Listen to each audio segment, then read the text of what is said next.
Today is all about telling you a story.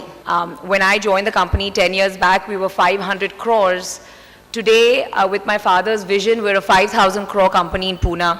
So truly a 10x story just in 10 years, but when he founded in 1983, obviously a much larger growth story. So I'd like to begin my story of this crazy, brave visionary, my father Satish Mehta. When he graduated, after he graduated from IIM Ahmedabad, he refused to join his father's retail store, and the risk taker that he is, decided to start his own manufacturing unit in pharmaceuticals. That was way back in 1983. Took the slightly safer method of contract manufacturing for a lot of multinationals like Pfizer, Glaxo, the big names, to make medicines, their medicines for the Indian market. That was a really smart beginning, because what that gave the company is a gene of a multinational. Sometime around 1995 is when he decided that, I need to get out of this low margin business and start making my own products. And everyone advised him against it, because by 1995, there were some giant industries or Indian multinationals, like you call them, as well as a lot of foreign multinationals had set up their Indian arms. But again, the risk taker, contrarian that he is, he decided to set out on his own. When we started manufacturing medicines for the Indian market under the Emcure name, our own branded generics, we were ranked 128th by IMS. Today as we speak, we're top 10 in India. And that's truly been an incredible growth path. So once again, he proved that he can make a mark there.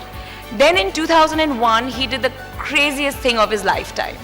This is when he got private equity investment, got crazy amount of loans, and decided that he wants to set up these US FDA facilities, and exactly what he did in India, which is make for multinationals, but for the Indian market. He wanted to now make for multinationals, but for the US market. So become a contract manufacturer for the multinationals, but sell in the US. Now that is a crazy game, because let me explain it to you. From the time you get that bank loan till that first rupee hits your top line, it's a 6-year waiting period.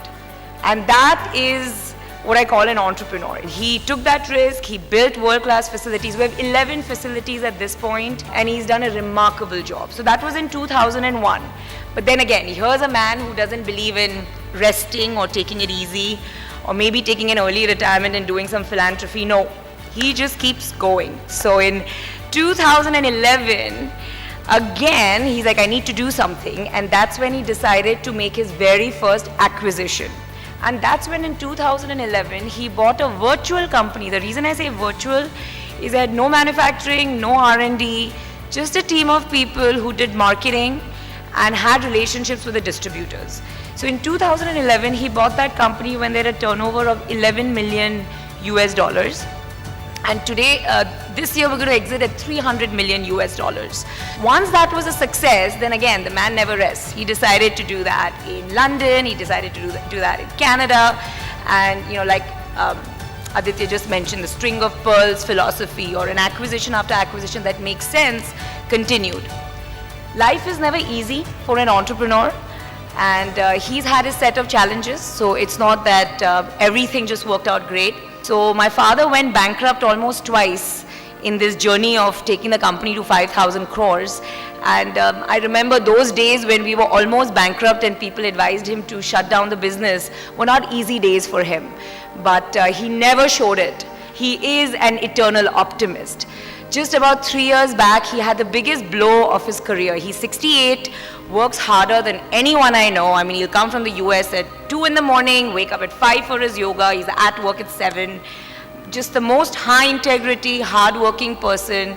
But 3 years back, he had the most terrible thing happen to him, because his very first acquisition, he bought it from 2 brothers. And he's always believed in having multiple entrepreneurs. So we joke in the family that everyone's a CEO and we're not. The family is the only one who's not a CEO, because he's got some really good professionals by making them CEOs and by giving them equity in the company. So when the company goes public, they've got skin in the game. So that's exactly what he did in the US, but this time it didn't work. The two gentlemen backstabbed him. They had got into all sorts of messy business in the US. We fired them the very next day. But for 3 years, he had to go through a very tough time with the legal department in the US. And I don't know how he dealt with it, but he always dealt with it with a smile on his face. He's had issues running into, regulatory issues with the factories, where the factories got shut down by the US authorities for 2-3 years. But we've been asked to talk about key takeaways. And I think one of the biggest takeaways about him is, yes, he was a risk taker, is a risk taker. Yes, he's an eternal optimist. But the most important thing is that it's always planned. There's always a checklist. And he always leads by example. He works harder than anyone I know, and he knows the pulse. Everything's in his head. So God forbid, out of my 300 brands, if he's going to ask me one brand, what was the sales in December and the growth percent in volume and value terms, and if I make the mistake of opening my laptop, I'm finished, right? Because why is it not in your head? Are you not looking at it every day? Doesn't it give you sleepless nights? Aren't you thinking about it?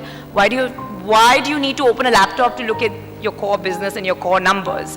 And then the tanas start, right?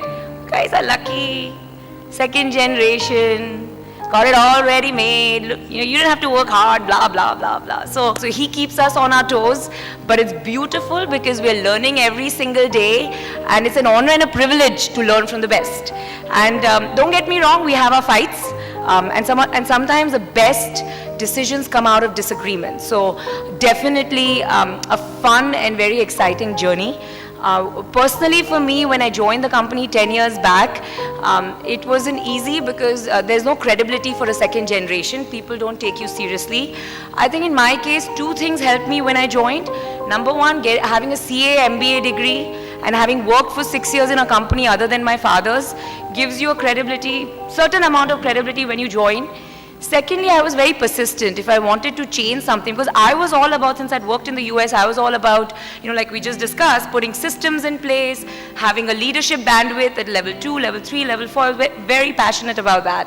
And so every time I'd suggest Salesforce automation or things like that, and there'd be pushback, I think my one quality that helped me is I'd be persistent and keep on at it till I think they were sick of me and told me to do it just because they were sick of me.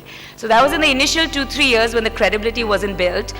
So I think after a few years, and even if you see me now, I just bulldoze my way. I don't really wait for people to give me permission. I do what I feel is right, and not everything I do ends up correct. I've had my share of failures, but I want to learn from my failures by trying my own things. I'm personally very passionate about having more women in our company.